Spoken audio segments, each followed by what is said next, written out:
So today I'm just going to do like kind of a high overview of the full stack, going from the front end to the back end.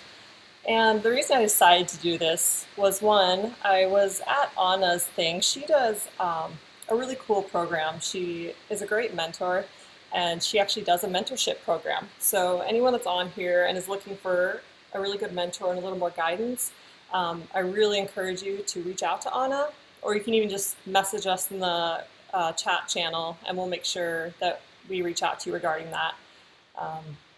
It's a wonderful thing to be a part of if you're interested in that. It goes a little further than the Women Who Code does.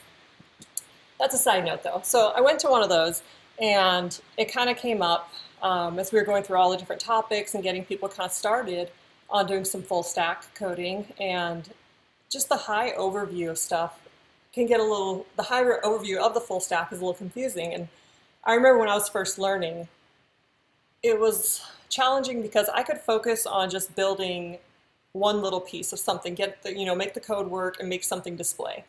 And I could do like a front end piece, or I could do a back end piece. And it didn't all click for me. And for me, I feel like I need to learn like the small detailed pieces of things, but I also need to understand how all the puzzle pieces then come together.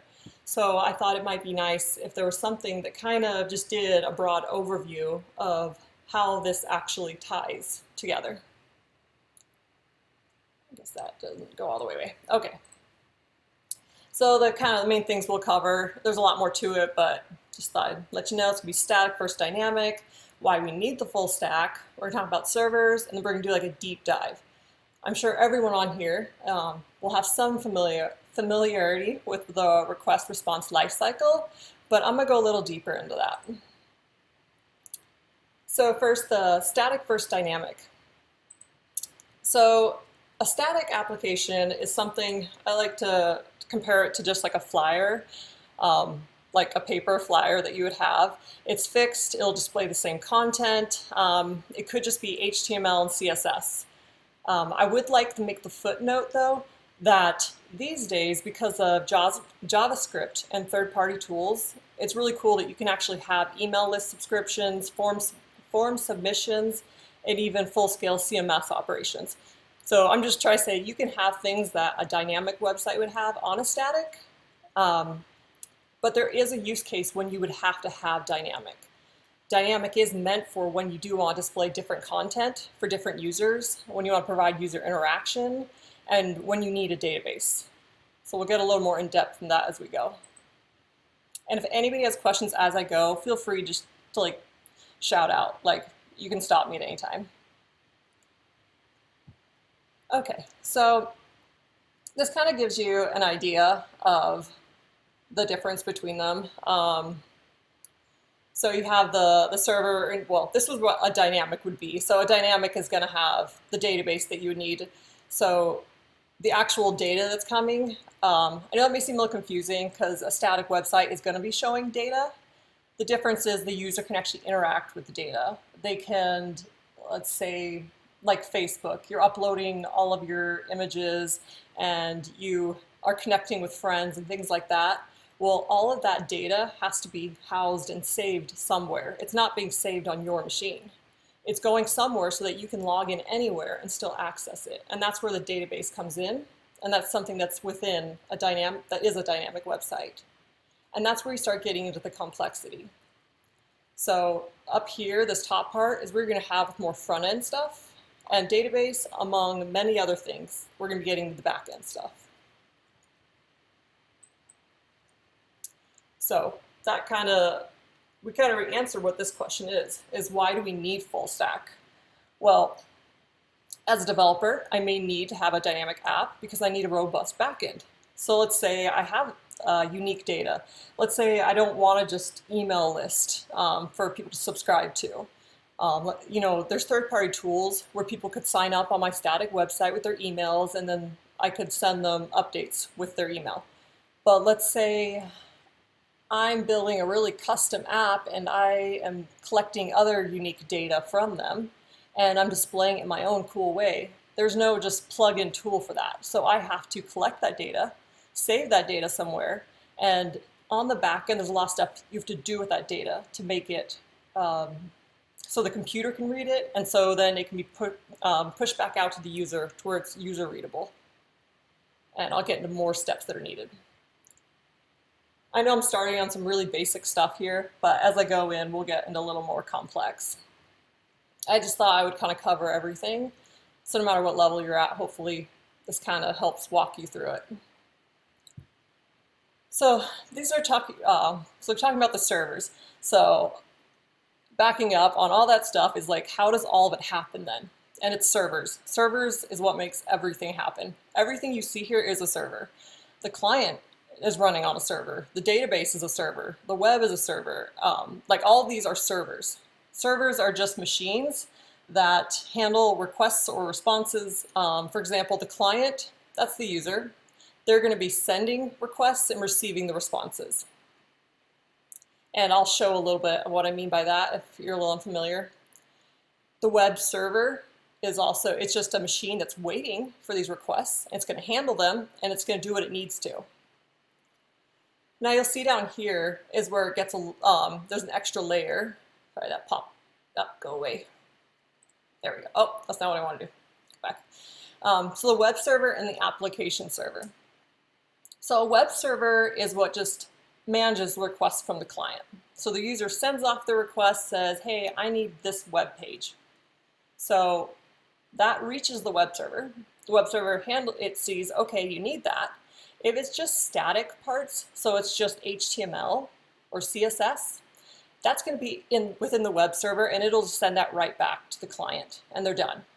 However, if it's more dynamic content, it's a little more complex, that's when the web server will know it's intelligent enough to send that request on to the next step, which is to the application server, and that's where it'll pass on to the database, and that's where you get those extra layers on the back end. Does anybody have a question so far?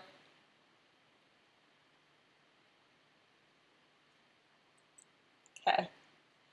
Again, I'm still kind of really up high at this point, and then we'll get into what it actually all looks like when you get into the code and everything. So a lot of you may be familiar with the difference between the front end and the back end, but I liked this image. It just shows, yeah, the front end is the HTML, CSS, JavaScript, and it can have like search engine optimization, things like that. The back end's where you have the data transformation, and I'll show you one way that you can do that depending on which language you're using and other tools like that. We're going to walk through a request and response lifecycle, what that looks like. And I like to kind of imagine it's like going to a restaurant and you make an order. So I'm the user, I sit down and I place the order. It's like me sitting at my website and typing in a URL.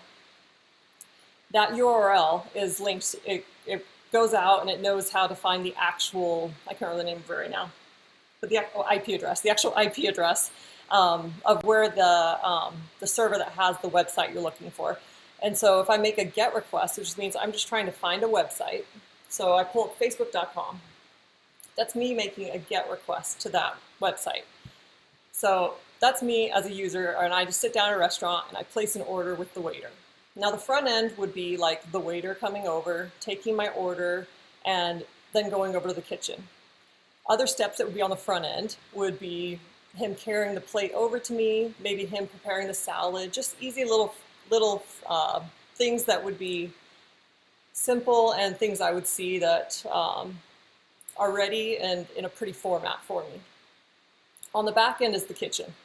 The kitchen is where they take in the order and they have to process it from a way that the waiter wrote it, but then they have to tell the cook, you know, what it actually means, like what way he needs to make it. Let's say the waiter just wrote, you know, spaghetti, no onions, but the cook, now they pass it on to him, and he knows that he has to, with that, make this side and this side. That's pretty much where you're changing the data so the computer level can understand. So on the back end, they have to transform that data so it can be understood on another level for what's reading it, which is actually the computer level. So there's a lot of other steps, but that's where I'm going to get into the next one. I do want to mention that everything starts really simple with computers. The complexity is really just with layers. There's so many different layers. even I'm sure you've seen as you built the front end of a website, you start with the HTML. It was super simple. You add in the CSS, you're like, that was tedious, but it was doable. And then you add in some JavaScript, simple JavaScript. It was a little more challenging, but you got there, after stumbling maybe a little. And I'm saying, maybe this is at the beginning of your career, you're learning. But then as you add in more and more, let's say now you're importing a CDN, so you're using a separate library and you're importing some tools from somebody else. So that's another layer. And then it's just as you keep adding more and more things on, that's just the front end, it gets more complex. The back end can get even more complex because on the back end you have to handle things like authentication, the URL routing, meaning Facebook, or let's see, I guess we can keep using Facebook. Facebook has different URLs. There's just generic facebook.com, and you can do a get to that, and I would imagine that's their main URL that they use to where you hit create. So if I want to go create a Facebook account on that URL, facebook.com, I would be doing a post, and we'll get into those. I see somebody messaging, but I'll leave it for now. And Anna and Violet, if you guys see anything I need to answer, let me know, please. Where was I? Oh, the back end, the other things could be the serialization. So getting into the serializers, that's where I was talking about the transformation. So that's where you're changing the data. So from the website where I'm at as a user, and I'm saying, hey, get this website for me. Now I know us as a user, we don't actually see what that data looks like. We just see a pretty website, which is great. But if you actually look at the data, it most often is coming back in JSON format, JSON. There is other formats, but that's the most common. So I recommend learning that one and touching on the others if need be. So it comes in JSON, and that's how the front end uses it and uses that data. However, when I do a post or delete or patch, and these are all RESTful calls, and I'll show you those very soon, I'm going to be sending that data back in the same format, JSON, and that's JavaScript Object Notation, so JSON. The problem is, I'm sure you guys have learned that computers, they read at at the very base level, it's a binary, it says it can't read human language, and that's what we're sending in with the JSON. So it goes in as JSON, but then it has to be switched over for one, so your database can read it, because oftentimes your database is not in JSON, it's in SQL is most common. And then it may need to be converted in other ways. Not that you usually have to handle at that level, but it just gives you an idea of why data has to be what they call serialized or switched over the types of format. So I was thinking about to show you kind of what, if let's say all together we'll be one backend developer, and let's pretend to build a website. I was going to do that with a hypothetical using Django and Django REST framework. Mostly because I'm biased. I have learned in Node, and then my second I learned was using Python and Django REST framework, and I like it. You can obviously do other languages and frameworks for the back end, but this would still give you an idea. Even if you're doing in Ruby or Ruby on Rails, it's still going to have this very similar idea of going about it. That just, from what I read about Ruby on Rails, it's actually a little simpler even, but there's pros and cons to everything. So is everybody cool with me kind of showing you a high overview of how us as one developer would set up a backend in Django REST framework? Or would it be too confusing to go down that road? I like all thumbs everywhere. It's fun. Okay. I think we should build this one together. So let's say we want to build a really simple website. I kind of did this when I was at Anna's mentorship thing, and we can do a similar kind of idea, but let's say, like, what do we want on our website? Like a really just simple page and something that users can interact with. It could be like Facebook, it could be like a blog kind of website. Anybody have an idea?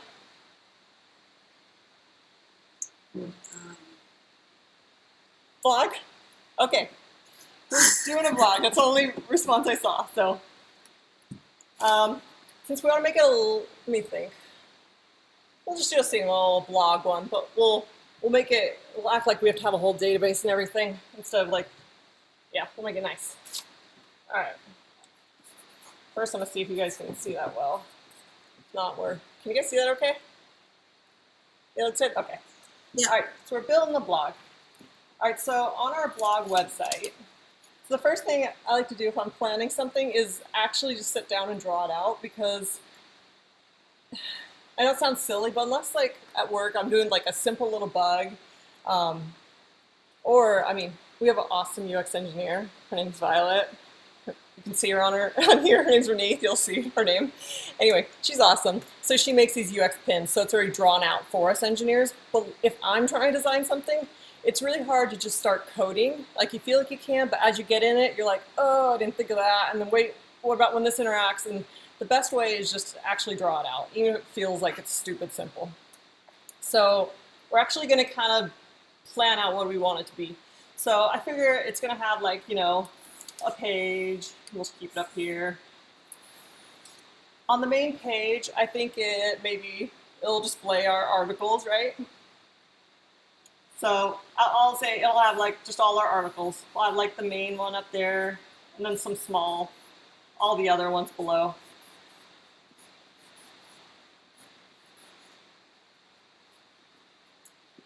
Okay, so it's beautiful. Good job. I think it's done.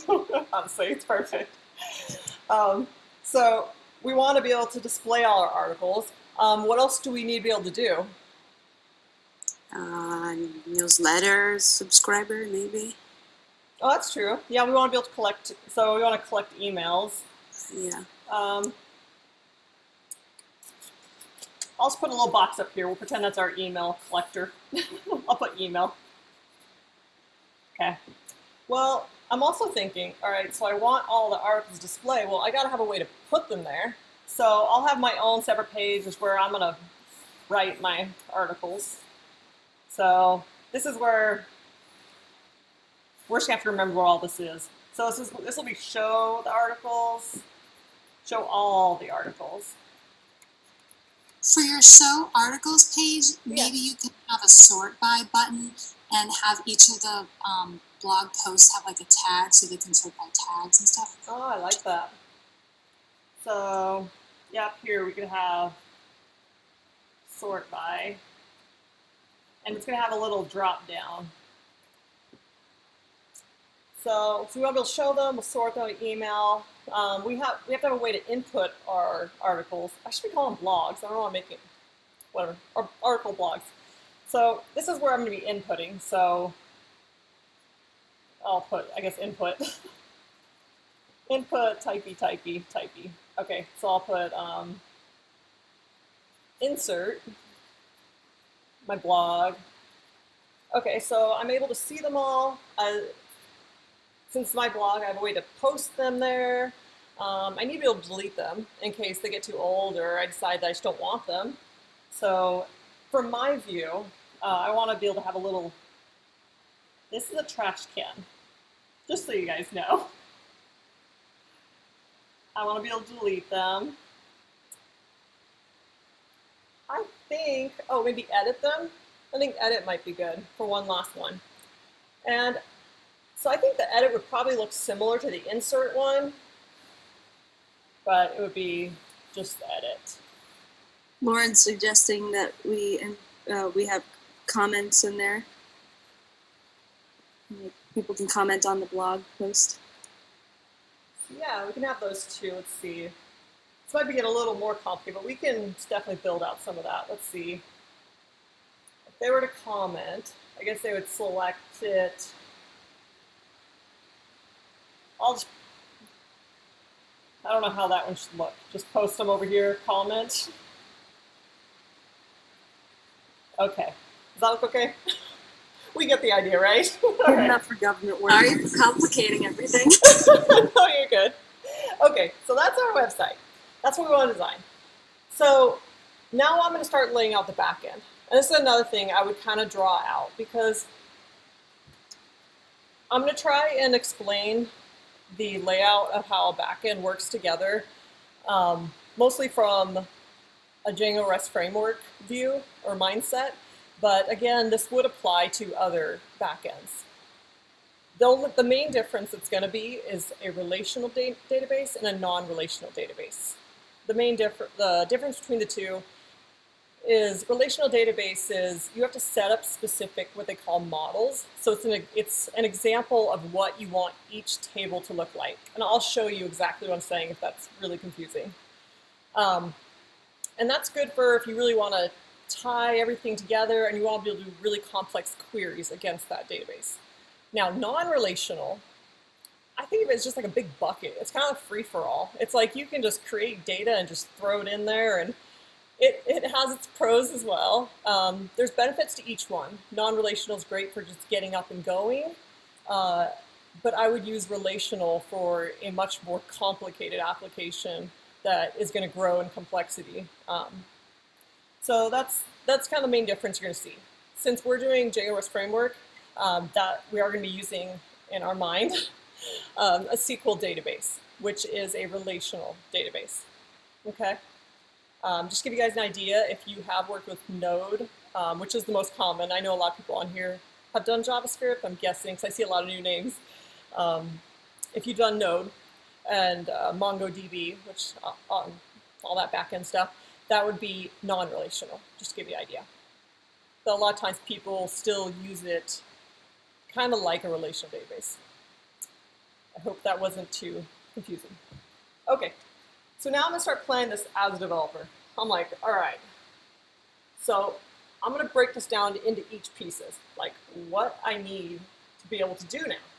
So I'm gonna have to have different endpoints. And that's when I was mentioning the URL endpoints before. So what should be our website name? Anyone? Somebody new, just some random name, really random.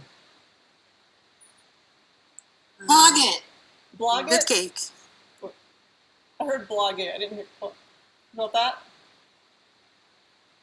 All right, that's all I can really hear. So I'm gonna go. I heard cake or something like that. Okay, I heard blog it first, so we're going with it.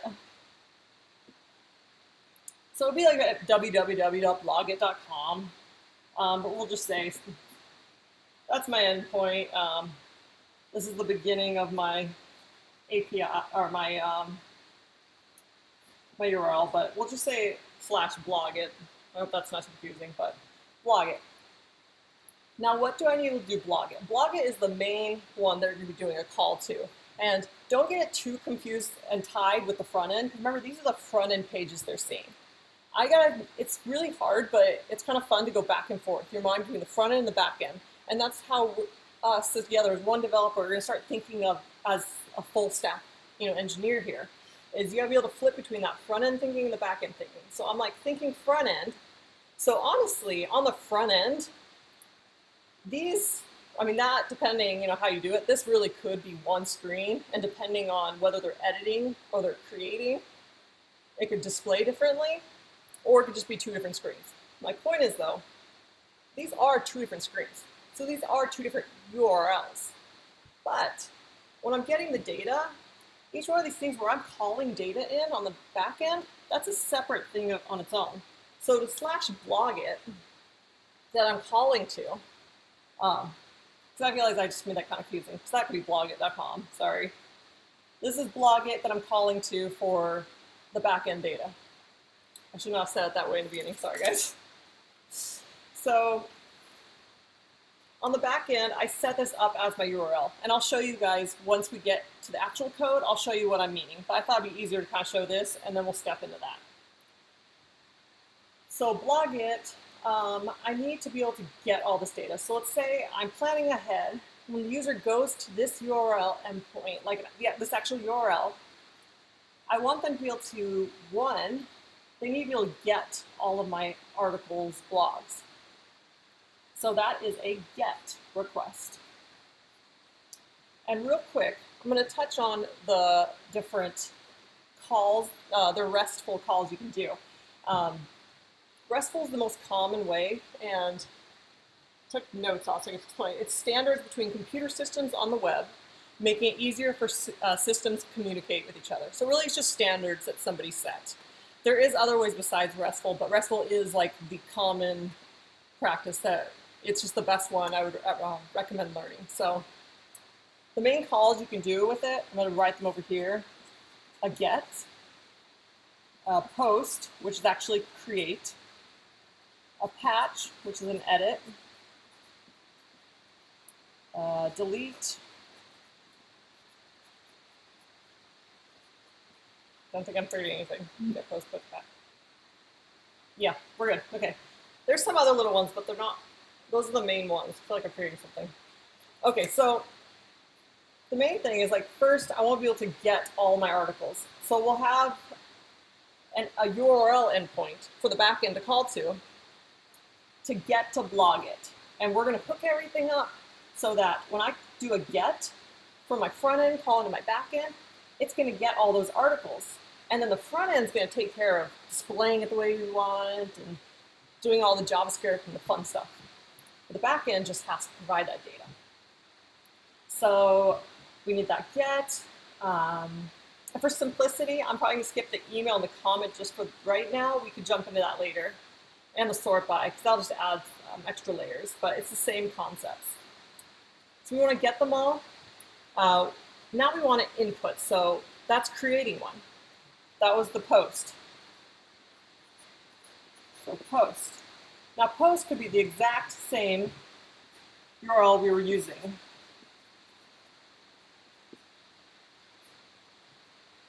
To be RESTful, you can use one, so blog it would be the only one, and you could do every command that you want on it. Do a get to all of them, get to a specific one at ID. So if they clicked one, it would open that just at that ID. You can do a post to that, it would create to that specific, to blog it, because we could have something else on our website. For example, the comments or the email. And comments would be its own thing that would be related to the blog. So it would be a get to the comments. And that would be its own slash, however we want to name it. This is totally a choice.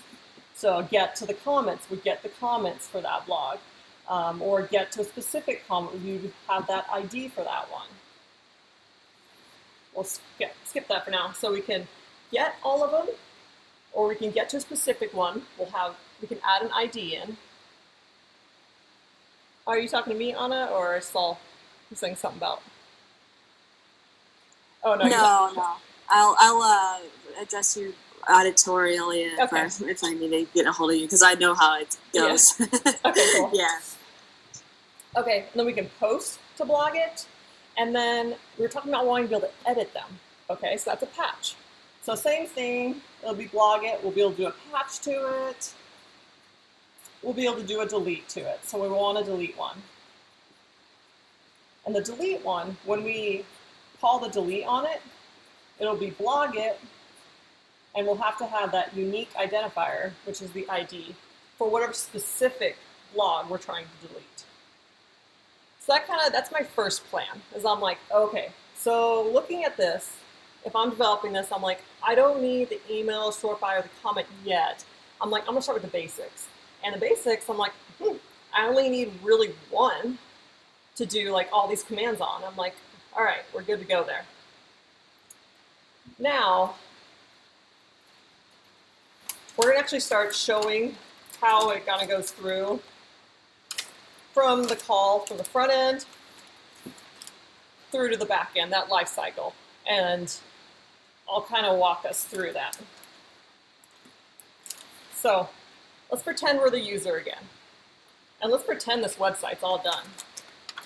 So I go to, and sorry to make things confusing, but let's see how the website's name is blogit.com, and then that's our URL endpoint for calling our data. But so I go there, and boom, all the data just shows up. But how did that happen? So again, that's because we are saving that in a database. We do have that whole backend. So let's walk through how that is happening through all of it. So first it's going through what we said, that web server. The web server sees the request I made. And that web server is already for my website, so it knows exactly what it needs to be loading up, and it sees that, hey, I actually need some real data. It's not just HTML and CSS here. This is like dynamic data that can be changing every second. So we better check the database. So it sends that, it passes it along, just like kind of passing the ball along. It passes it on to the application server. The application server is like, okay, I can handle this. Now the application server is really where all the bulk of your backend code is being saved. So your Python, your Ruby, your whatever you wrote in, that's where it's sitting. And that's where all the brains of your backend are.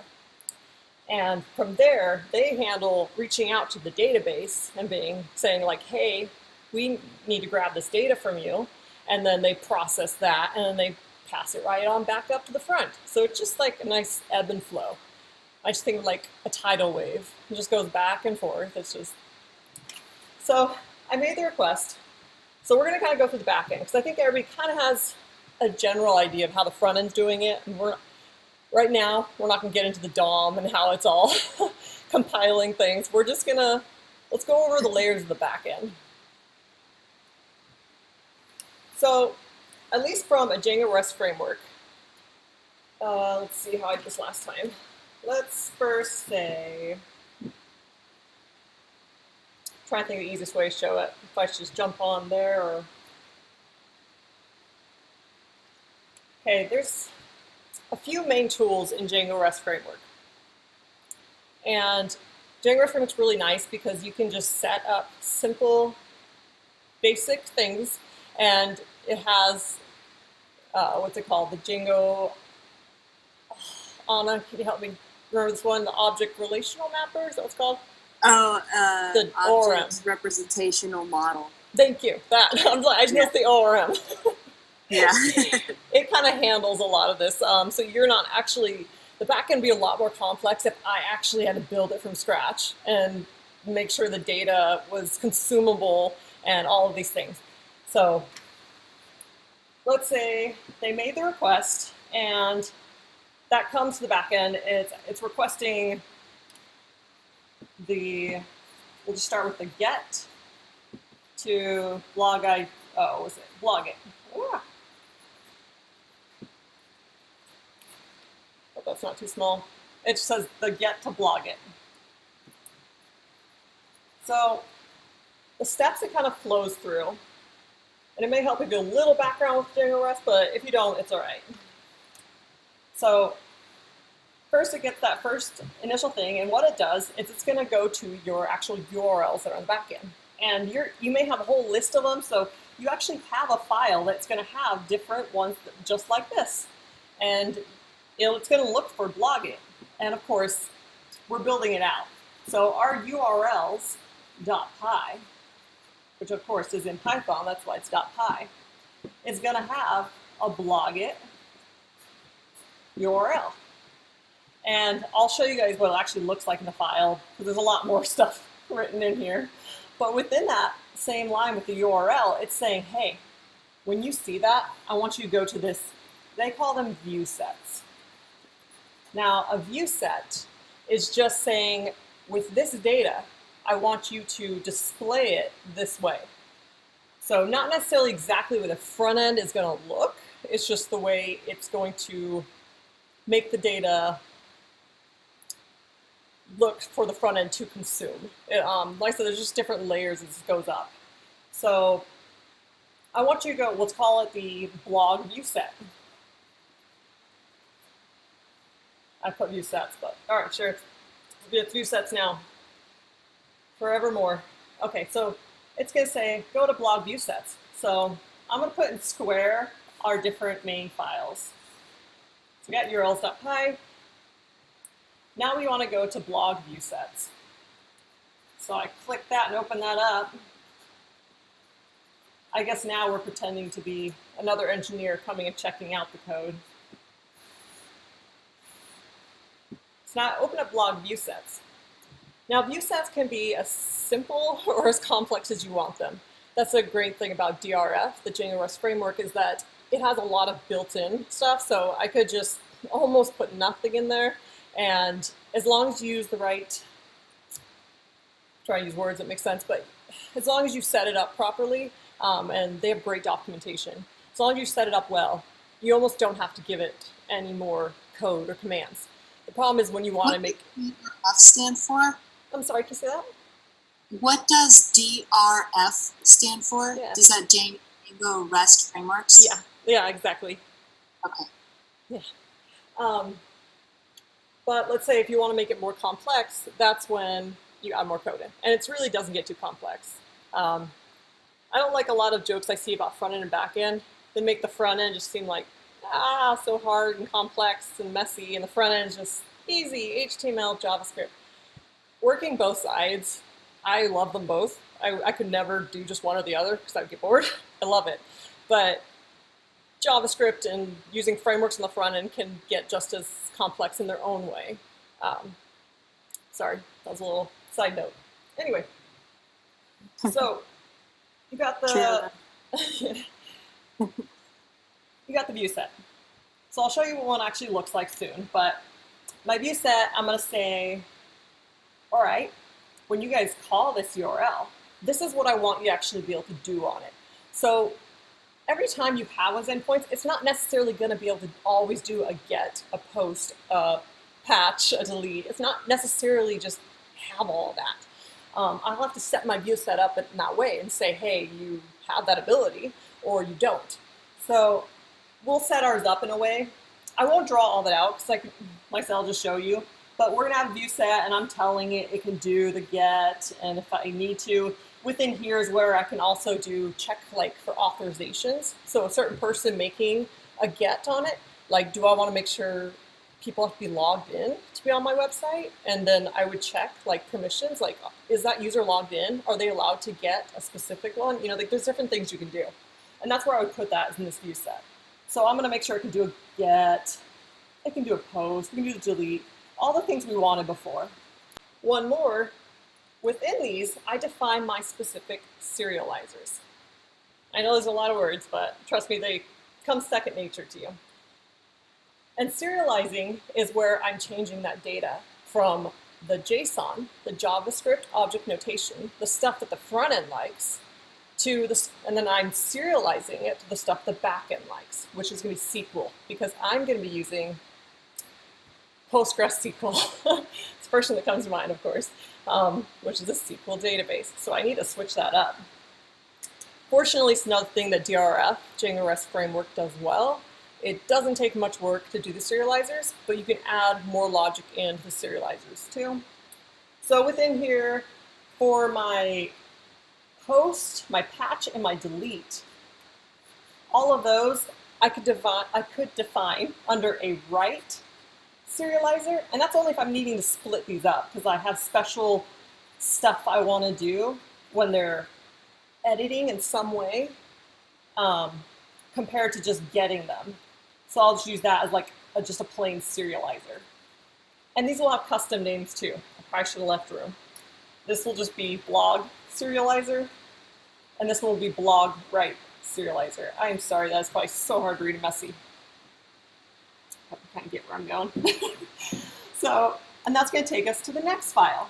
Let's just take blog write serializer only.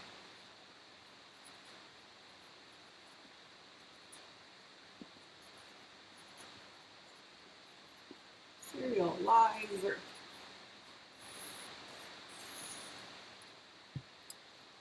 So in here, again, I'm not going to draw much of it out right now, but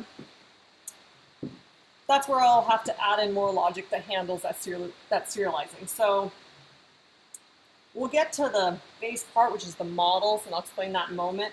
But the serializer may also handle, let me think, let's say when somebody reads, meaning they do a get to my blog serializer, or my blog view set, they do a get to it.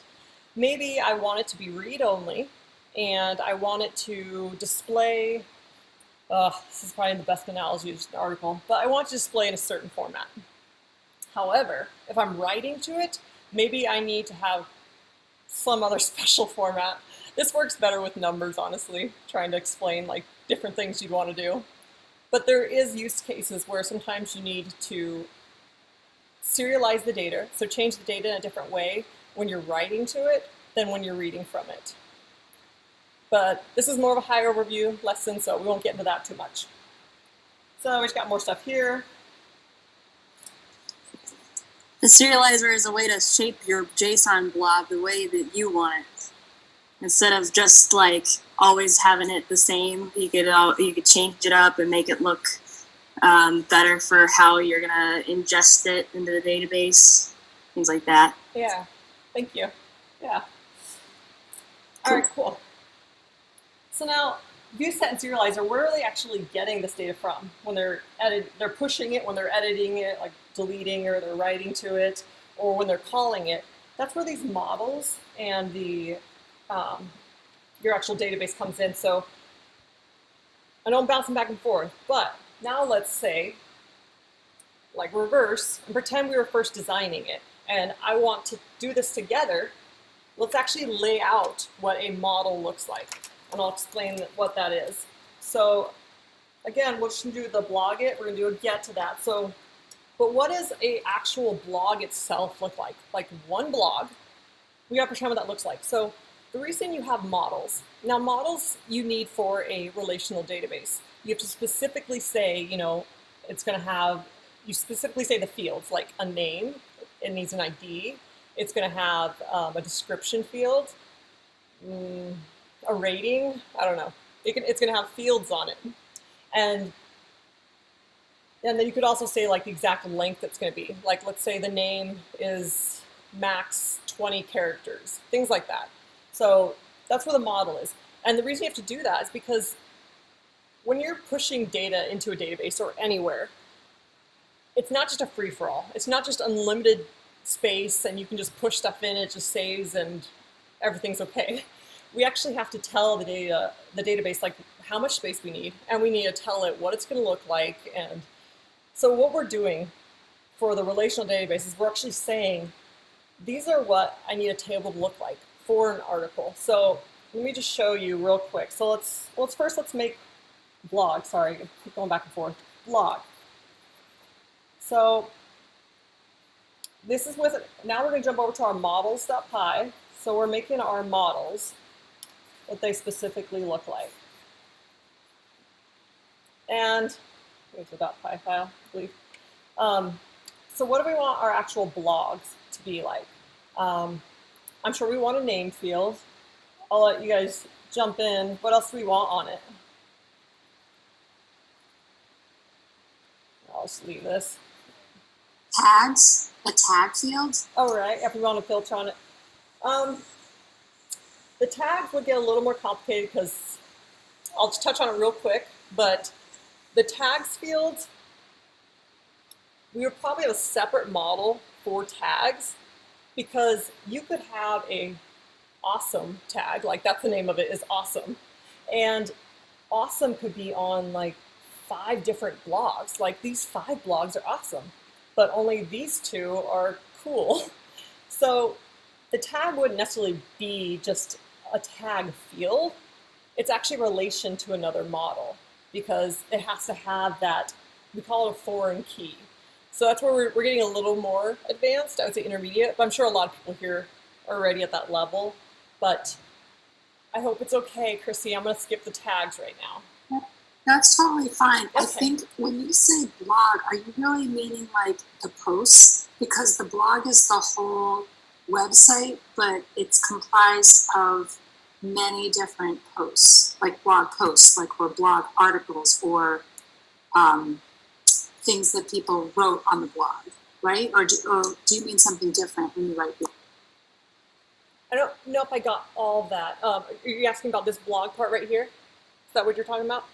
Yes. Is that for like each individual post that you write, each individual blog post? So yeah, this is going to be it's kind of like a form of what the blog will be like.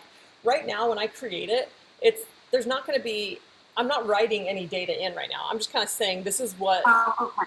this is like the frame of it. Like I'm, Okay. yeah.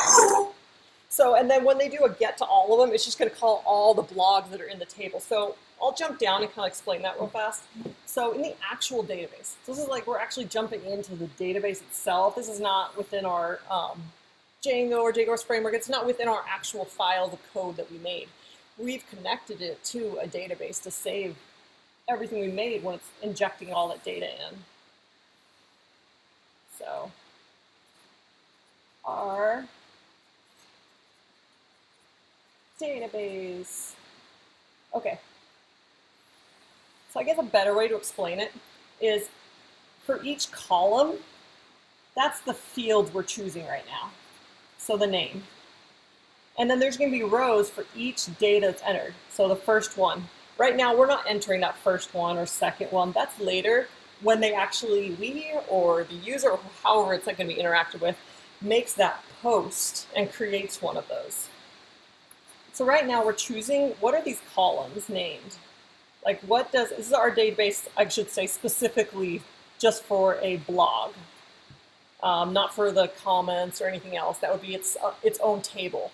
So each specific endpoint is going to have its own table in which the user from the front just sees it all prettified and it goes through all these layers to this database table. And that's how you can get all the things in that table. You can post, so add a new line into that table. You can delete one of those lines going off the ID, and that's going to be one of them we're going to want.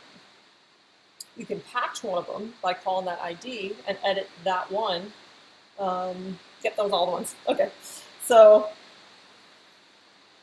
an ID, I want to mention real quick, is something you don't have to explicitly say with Django REST framework, but I recommend it because if you don't explicitly say it, it will automatically put an ID on each one, but it's going to just sequentially make the IDs. So the first one made will be 1, second one 2, third 3. What I recommend is if you want stronger IDs, is actually have unique keys on them. So, for example, at Atania where I work, we use UUIDs. We don't need to get into that. It's just, I can't remember exactly what the acronym stands for, but it's a long, unique ID. Yeah, universally unique ID. So there's like very little chance that it'll ever be duplicated by some other object, and that would get really confusing, right? To try to manage something that had the same ID, you don't really know like what its true identity really is. So then, yeah, you never run into that collision. Yeah. So Django has an option that lets you like select, I want to use UUIDs as opposed to whatever the default is. Yep. Mm-hmm. Cool. Yeah, it's super simple too. You just, those little extra steps. But the main step is really just saying the ID equals, and I'll show you what it actually looks like when we get into the actual code, but you set it to that UUID, and I'll show you exactly what that, it's not literally that simple. So some other fields I would think we'd have on our blog is a description. I'm just going to call it DESC for short. And we can just leave it at that. We don't need a lot. So we'll have a description column as well. Cool. So from a high level, that's pretty much it for the backend.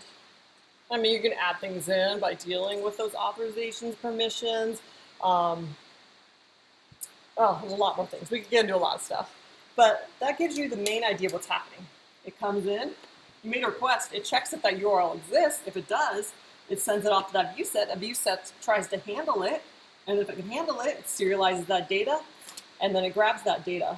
And then it kind of goes back up the process, and it gives it back to the front end to handle it the way it's told to. Do we have questions on that before we move on? Okie doke. So, I was going to show you guys a couple different things, but I would say let's just kind of jump in. And so I'm going to go ahead and share my screen again. for that. Okay, so we're going to actually pretend, and I did double check with some other people before I decided to do this. This thing is so annoying. Move. Okay. I'm just going to leave it. Apparently it's not that easy to move. Oh, there it goes. So I'm going to show the walkthrough from the user side through the back end of the code, what it all kind of looks like. Hopefully fairly simple.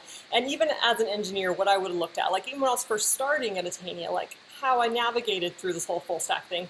And I did check beforehand that I could show some of this code. So we are good to go. So as a user, I just went to this URL through the UI, but really that's what's happening to the computer. It's just seeing that, and it's going to that, and then the front end is what's handling, actually displaying.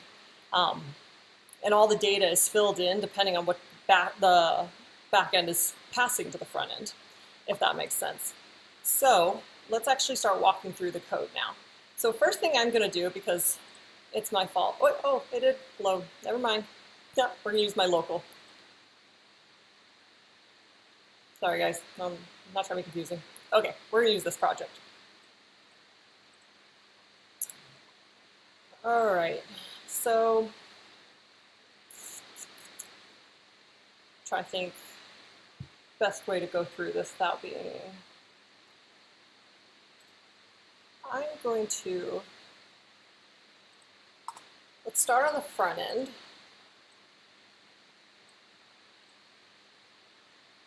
And I'll find this page. That's what we'll do. We'll find this page and we'll walk through the way the whole code goes through. So we're on project details right now. Sorry, it's really hard to navigate because my screen's up higher. My monitors aren't playing well together right now. Now, figuring out the layout of our files took a little time on its own, but that's not something I need to explain right now. It's just a special way we lay out our files. That's not really important. So I know that this screen is displaying, and this is the screen that's actually we're seeing load all that data. Now I'm not going to get too much into Vue. That's if you guys aren't familiar with Vue itself, that's just a framework or library, whatever you want to call it, for JavaScript. So this code may look super confusing. Don't worry, you can pick up on this stuff pretty fast. But these are all embedded little components. That's why it looks so super short and awesome. And you're like, how is that? If I open each one of these other files that are being embedded in, I would see where the rest of that code is sitting. But that's okay, because the main thing I'm looking at is how's that data? How is it going from the front end to the back end? And I'm seeing here in project details, if I scroll down, and not getting to Vue too much, I know this is the call to the API. And the back end, you'll often hear called the API. And that's probably the best way to explain that. That's just somewhere you can make the requests and it has data or whatever they have set up to respond, and I'm not explaining that well. I'll find a better explanation of API and send it over to you guys later. Anyway, so we had to do some other stuff to know it knows exactly what this.api is, but no worries. It's saying this.api projects.detail. I'm passing in my project ID, and then when it gets that response back, it's dropping it into this.project, that response.data. So pretty much right here, this first part is the request.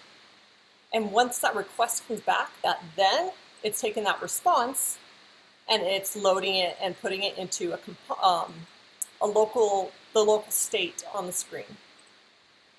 So I'll show you, we're gonna go over to where we have more of the code for this API call. And again, if you have questions, just jump in. And I'm sorry I'm jumping all over the code, it's just this isn't important, so.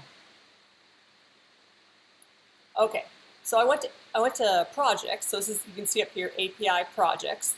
That's where I'm navigating here. And it's .detail. So that's how I'm getting to this one.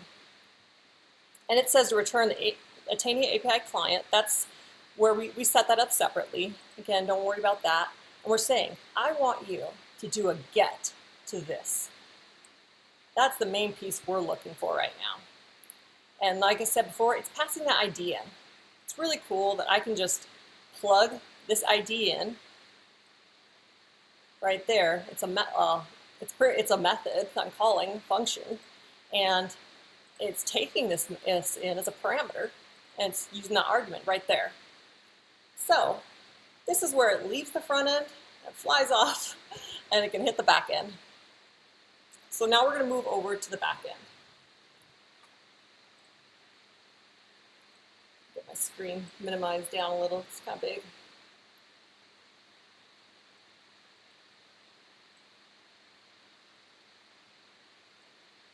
Okay. So this is all of our front-end code is in this file. This is all of our back-end code. I just realized I should probably plug my computer in. There we go. Okay. So I'm looking for this URL endpoint, API projects, and I'm going to find one with the ID because I want to do the detail. So again, I just know how to navigate this. So I'm going to projects, and like I said, the first thing it goes through is the URLs. There actually is a higher overarching parent URL for the overall thing, and then it directs it to these ones. Don't worry about all that. That's something you learn as you get a little more deeper and you start building your own DRF projects and apps, which I promise is super easy to get started. As a side note, anyone that wants to do a little DRF app, let me know, and I have some really good tutorials that are easy to just get you started. Hey, Kaylee? Yeah. Can I see the file structure where the Python files are?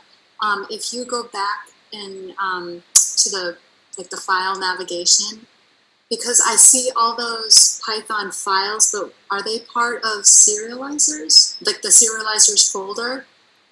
So actually right here, this is the only serializers. It's really, yeah. Kind of put together in projects. They're all kind of sitting together in projects. Yeah, so the reason we have that is that's all stuff related to projects. We also have stuff for tags, like you were talking about. We have tags. We have stuff for, I don't want to talk stuff that makes more sense. We have stuff like a whole folder just for like comments. Kind of like I was saying how each one of those is separated out. They're separated out. Okay. Do you have like special, so it seems like you don't have special rules for what types of backend stuff goes where. It's a little bit more fluid. There is a structure here that you will see followed. So it may appear that way, but no, there is a structure to it. Okay, thank you. Yeah, did that answer all that? So there are a lot of other files here, and I'll touch on some of them, but there's a lot of extra stuff going on. Our app is very robust, so it would be very high level. Honestly, even our backend, we have some custom stuff using Elasticsearch and very custom level Django REST framework. So it's not just using the normal out of the box stuff. So I'm trying to just show the really basics of it. Cool, thank you. Yeah. Okay, so we're in the URLs. Now, I was like, ugh, I don't know where I'm going. So I need to find API projects. Ooh. So I love VS Code. Let's not just scroll. I'm gonna do Control F, Command F, I'm on a Mac. Let's go to projects. Let's see here. Okay, so I got a lot of project stuff I'm realizing. I got copy, I don't want that. Projects bulk, no, oh yeah, it was just projects. So this one's API, it's really right here, because they all have that API, that's something, don't worry about that. It's just, we're saying kind of like this is like our blog bit. That's all that is. So we found that one, it's projects, yes. I'll go ahead and just highlight it. And I was first starting at Tania, I highlighted a lot of stuff in my code, just trying to keep everything straight in my head. As you get going more, I don't do it at all now, but it's just some little things I did when I was first starting out. So this is what I want. I'm like, sweet. So now when I do this call specifically, oh, where was it? Right here. I do that call specifically, I know it's coming here. Well, I'm like, okay, how does it do that? It's really cool. I'm able to, I just right-clicked, I'm going to the definition. I could have searched through the files to find that. This was just faster. Okay, so project view set. That's what I want. Don't worry about all this extra stuff. It's just extra tools and stuff that we're using. As you can see, they're called mix-ins, and then we're using like other parent view sets with this in this one, and yeah, don't worry about any of that. Okay, so this is kind of like we were saying, where you can have permissions and you can have filters and all kinds of stuff. It's really cool, and I can even say exactly how I want it to be ordered when it's coming through.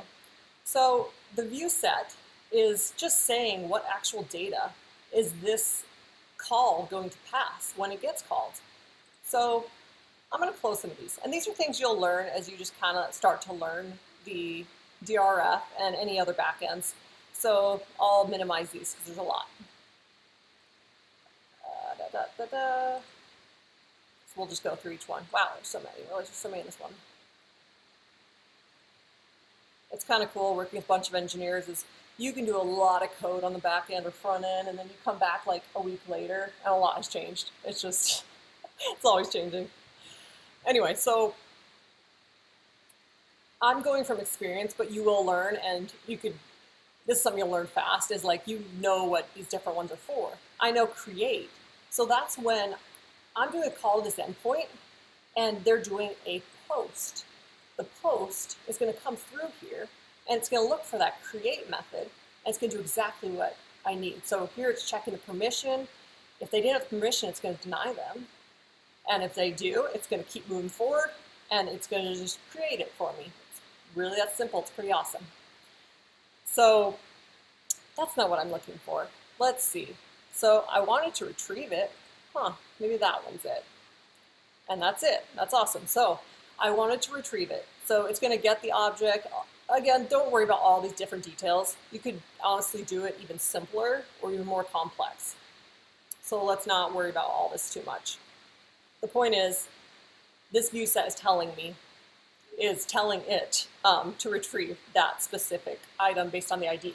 Now, the serializers I was talking about, we have the write one and we have a read one. Oop. Now here I was wanting to read. So, because that's what I'm doing as a user. I'm reading, I'm doing a get to it. I'm not trying to edit it. So I'm going to go to the serializer now. In the serializer, they're doing a lot of special things on there. For example, the budget currency, don't worry about it. It's just a field that's within the project. They're making sure it's read only. There are a bunch of other stuff too. And then they're telling it to return all the fields. They're saying exactly which ones they want read only, things like that. So we got the serializer with that. I'm trying to think if we need to go any deeper. Anna had to remind me before this meetup not to get too complex, which is hard for me. I think that's good. I can show you real quick now in our, I'll show you our local database. No harm in that one. And then I'm also going to show you a little Postman. It's another cool tool. So dbeaver is just a great way to interact with our database. It's actually hooked up to our database, our PostgreSQL. And you can see here I have it. I'm going to disconnect that so you guys don't see that one. That's our dev. Wouldn't be too big a deal, but let me open it. Okay, so local dev, that's just my local stuff. No harm there. So I'm going to open that one up. There's a lot of different tools like this. You don't need to know dbeaver specifically. You just kind of find what works for you and you use that. Oh, I wanted to. Actual, did I open the right one I wanted? Yeah. Oh, tables. There we go. My bad. Okay, so this looks like a lot. It's really confusing, but we have a lot of data. So I'm just going to look through. Don't let this overwhelm you. For projects, project, because I know that's where it's nested. If you look over here at our backend, oh no, let me know if the internet starts cutting out. Oh. I know that it's within the projects folder, and this specific one I'm looking for is called project. Because within the projects folder, we have building, we have level, we have all kinds of stuff. So I'm really just wanting the project. So that's why, where did you go? I just want project. Project's project. So my local doesn't have a lot of data, which is okay. But I can see here the different ones. And if I go back to the website, oh, wrong screen. Where are you at? That one maybe? Yeah. So this one's called Raintree Medical. There's a lot of other ways I could navigate the database. Just using SQL would be great, but you can see right here, I can just see the name right away. So I know this right here is the field that we're seeing. So within the model itself, that's where these fields are being set. Oh, and I could show you guys the models on the back end, where we originally laid out and said, I want you to have an ID, I want that name, I want a project type. That's where we set all these fields. So back over to our back end, projects folder.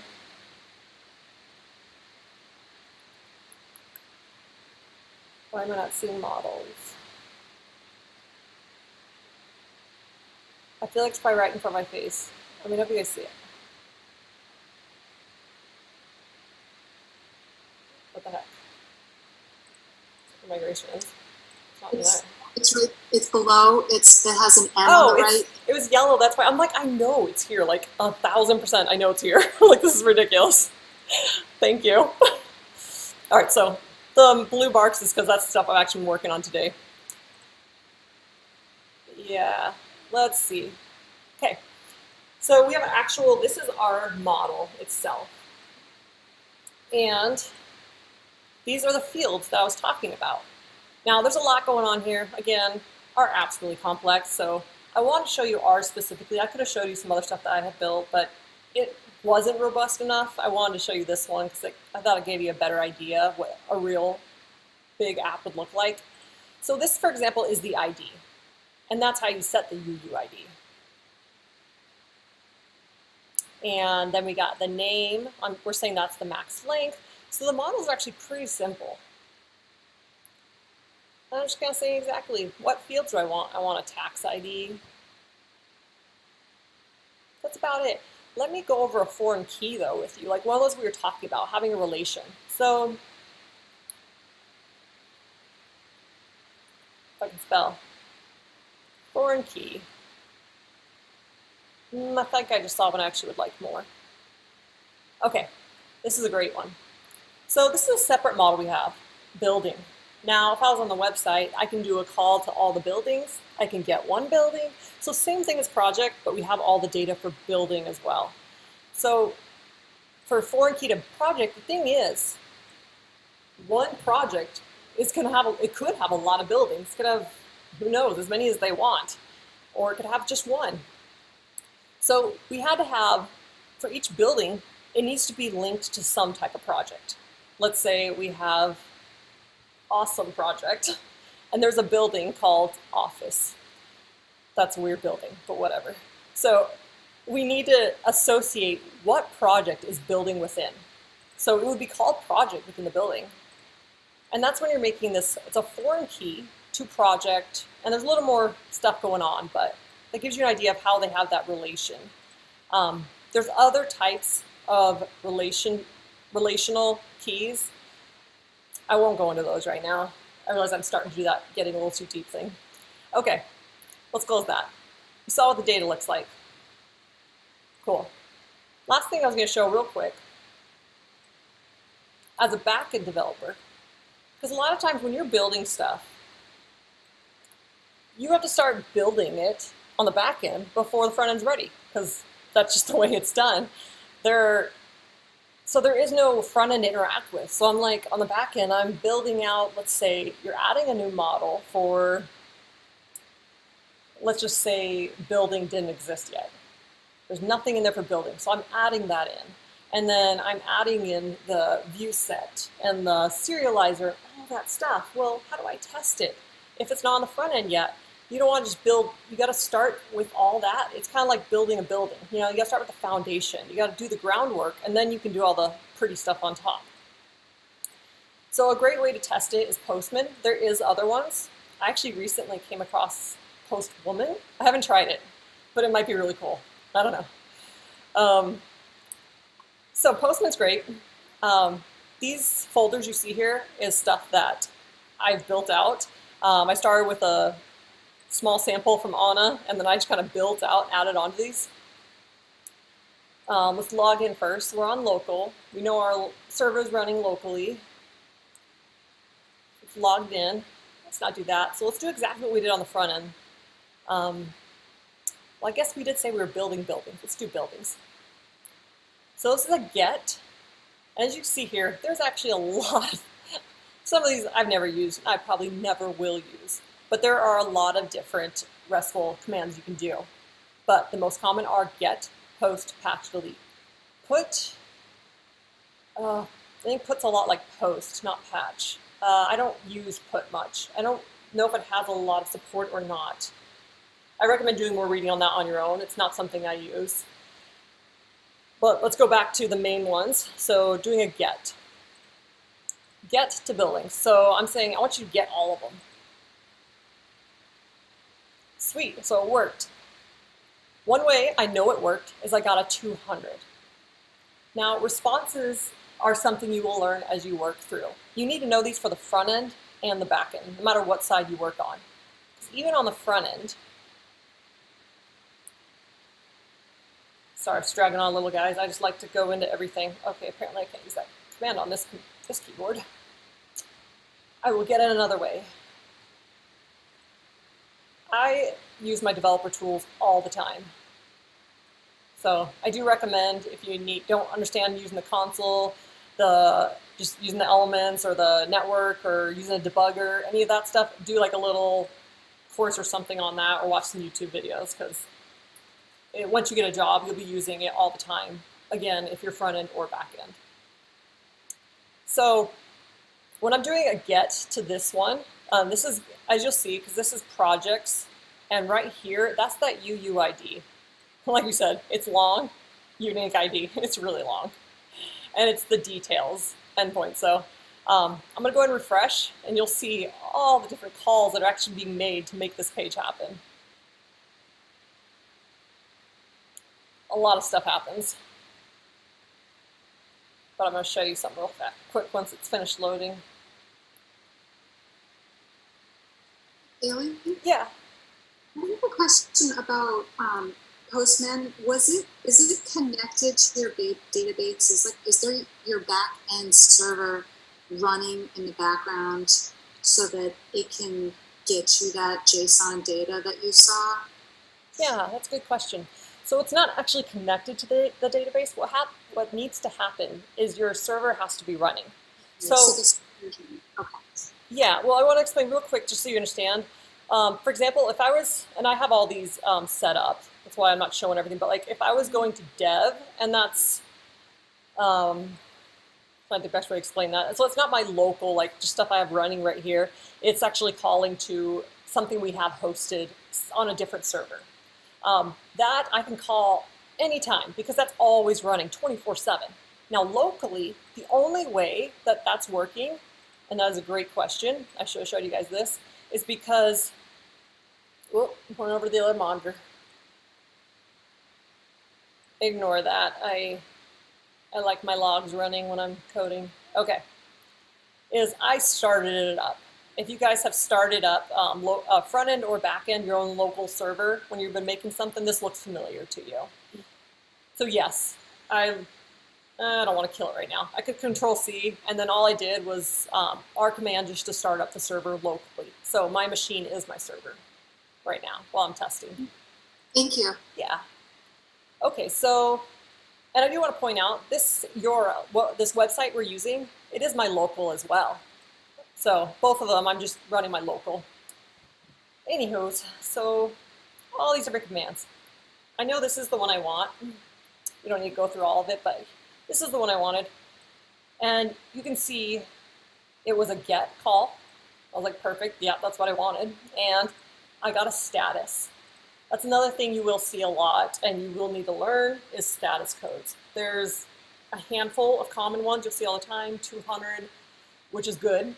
You'll see 401 not found, I think that was 401, 500, no response from the server, and each one of those are going to tell you what's happening. Front end, back end, you'll start learning like what kind of bug, if it's a 500, there's something on the back end that's just stopping, like complete halt, things aren't working. If it's not found, if it's a 401, that means that resource you're looking for, so that project at this ID, it can't find it. So you got to dig in why, it could be the way you're sending the data in, like what data, like what form, like maybe it's supposed to be a UUID, but you're sending it as a string, it could be something like that. Actually, what if you get a 401 on that? You might get a different response. But my point is you'll learn these different status codes. I was going to go over it a little more, but that's something you can easily do a little research on your own, and you'll start picking up really fast. So let's go back to Postman. So I do a get to buildings. Sweet, look at all this data. There's page size of 50. And the way it's laid out, this is actually JSON. And all these fields you see, these are fields that we made using that model. And it's being displayed this way because the view set we said, all this is happening by the work that we did on that backend. So let's say I want to get just this ID. So buildings to that ID. And this is working because we set it up to. Everything doesn't just happen on its own, but it's pretty straightforward to get these things going. And sweet, I called specifically just that building. And I can go a little more into the post and the delete, but I think that gives you an idea from the front end, what that looks like, the back end, and that about covers everything I was going to kind of touch on. Any more questions? Because I love questions.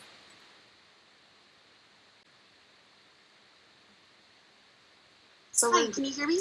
Yeah, Oh, sorry. I heard someone for a second. go ahead. I was going to ask, for someone who, so I come from a database background, like almost entirely, but I've been wanting to learn more about, like, I guess all aspects of like app development. So for someone who's just starting to get into this, are there any particular resources that you would recommend? So when you say app, just so I can answer that best, do you care about web apps, running mobile apps? Like do you have a specific direction you're wanting to head? Probably web apps. Okay. I say best direction. I always tell people this, but I really do recommend front-end JavaScript because and I hope that's what you're wanting to learn, or how you're wanting me to answer. I just recommend maybe doing the free tutorials on JavaScript, and then from there, start building your own stuff, because I recommend JavaScript because to me, it can get really complicated and there's a lot to learn, but once you master JavaScript, you can easily pick up anything else. The problem with some of the other ones is if you do one of the other languages that maybe holds your hands a little too much, then when you get into more complex languages or something, it's a little harder. So I'd say starting with JavaScript, not that it's the most challenging, but I don't know, does that answer your question, or are you wanting more different kind of direction? It does, yeah. Okay. And yeah, that helps. Thank you. Of course. Yeah, and if you ever have any other questions, as long as we got you in the Women Who Code Slack, you can message me, or you can message in the general channel. A lot of the girls will be happy. I'm not. I actually just joined recently. Oh. How can I get added? Of course. So in your chat, just drop your email, your choice of email, and then we will add you to that Slack. Awesome. Thank you. I also want to add another common language that people start out on is Python. So both Python and JavaScript are two really common languages that people will start out on. Because for the same reason that Kaylee mentioned for JavaScript, Python's really good on the backend side as well. Awesome. Thank you.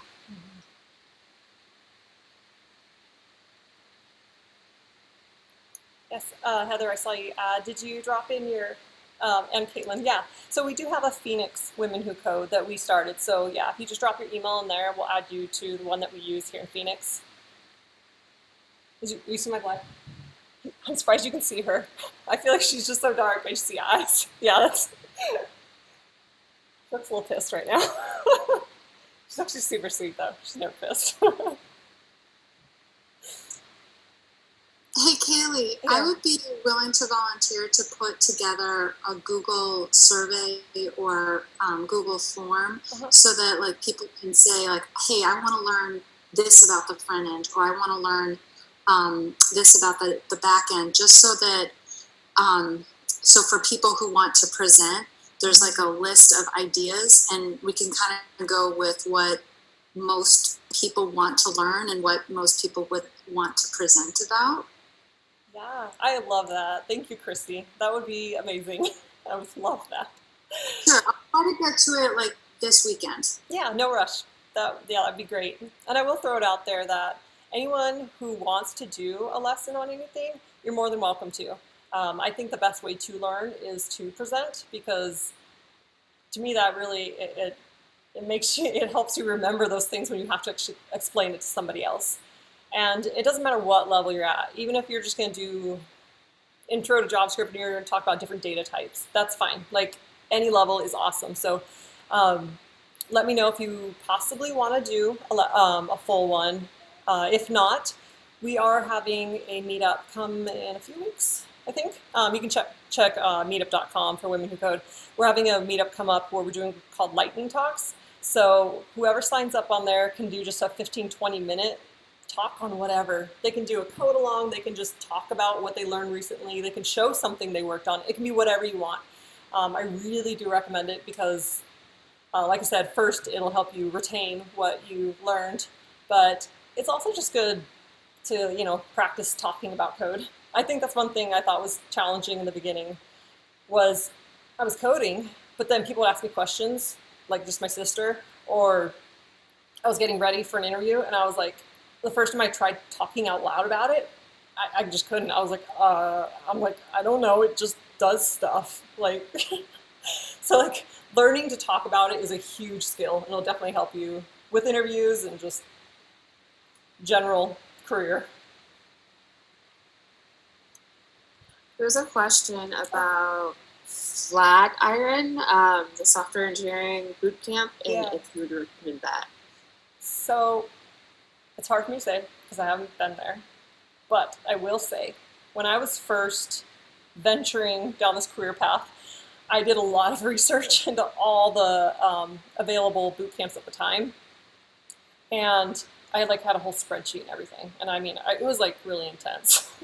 And Flatiron was the second on my list, I believe. I had a couple that at the top, but things have changed a lot, and I don't necessarily know. I do want to say that I ended up not doing a boot camp because I kept being like, I don't know if I want to spend the money.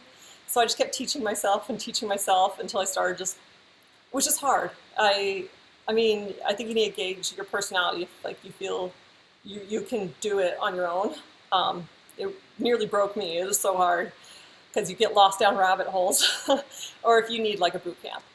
The other one I had looked at, again, this is like a few years ago, was Thinkful. So the word think and then full, F-U-L. So, oh, did you? Oh, yeah, I forgot, Lauren, that you were at Thinkful. How did you like it?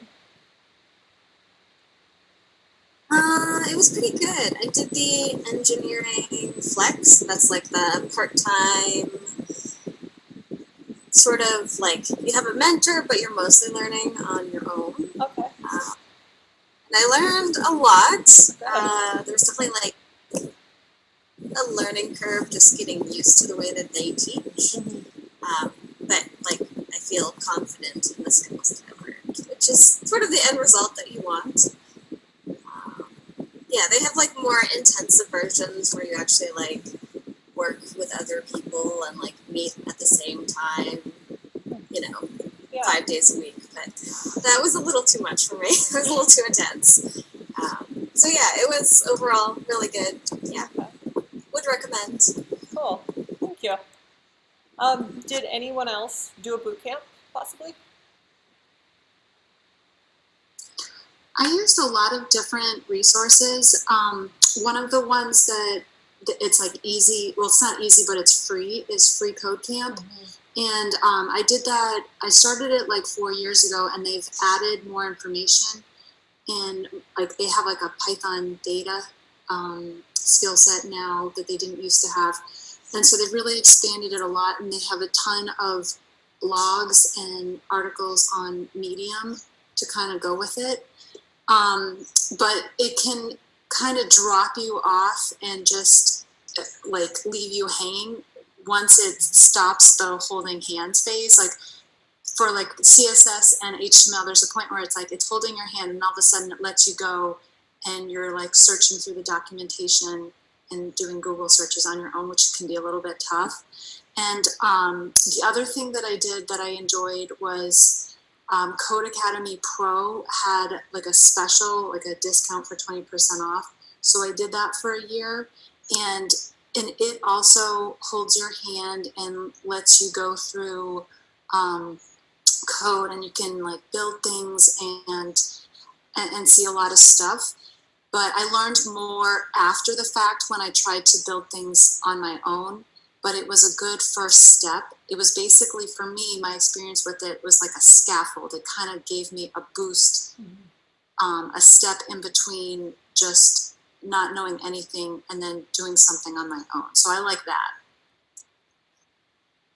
Yeah, I agree with Chrissy about like the boot camp as a stepping stone. I did a 5-week boot camp through Cook Systems, but it was a custom. It was tailored to. I work at the University of Phoenix, and they came up with a program for all the engineers there. There was like 70 of us that attended, so they paid for all of us to go for 5 weeks and do this customized Cook Systems boot camp, and it was pretty rough. Like we all struggled through it.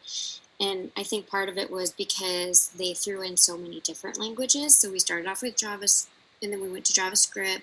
We did like different types of SQL stuff, REST, just some other stuff I don't even remember.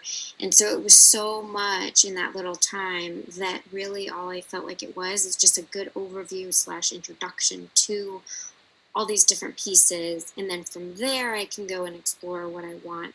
But I didn't come out of it actually being a developer. yeah, it was all really great feedback, and I think I had the same perception. I never did a boot camp, but yeah, I did free code camp, and some Udemy, Udemy. I used some of their classes that are pretty cheap. You wait for the sale and they're $10, but yeah, there gets to a point where it's like kind of hold your hand on all of them, and then it's just you just feel like you're falling off the cliff because you're on your own, and that is a hurdle. But that's another thing that Women Who Code Phoenix, we're definitely here to help you guys through, and that's why we're trying to have these meetups. So yeah, I love Chrissy's idea, and anything you guys specifically want to help like work on together, like we can do. Kaylee? Yeah.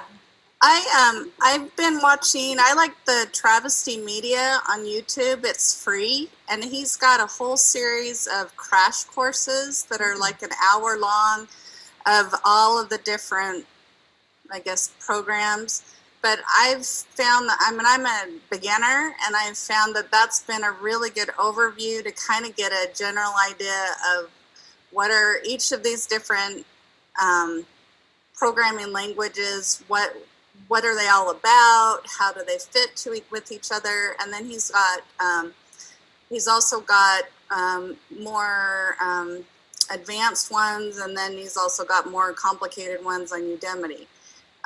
So that's been, if you're looking for a free one, that one's been good. And then Free Code Camp, I've done some of their stuff. They've got the online where you can they walk you step by step with the coding, but they've also got video courses on YouTube as well. And some of their video courses are really good, and some are not so good. But I have found that Brad Travesty, the Travesty Media, he's got a really huge selection, and I've found those to be really good. Cool. And they're free. That's great. I might check those out. It sounds fun. That's sweet. Anybody else have any parting thoughts or anything at all?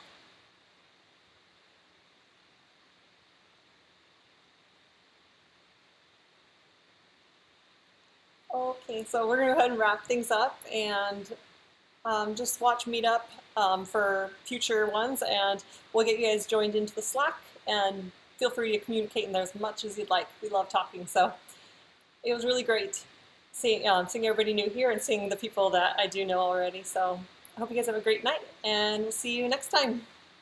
Thank you. You too. Bye.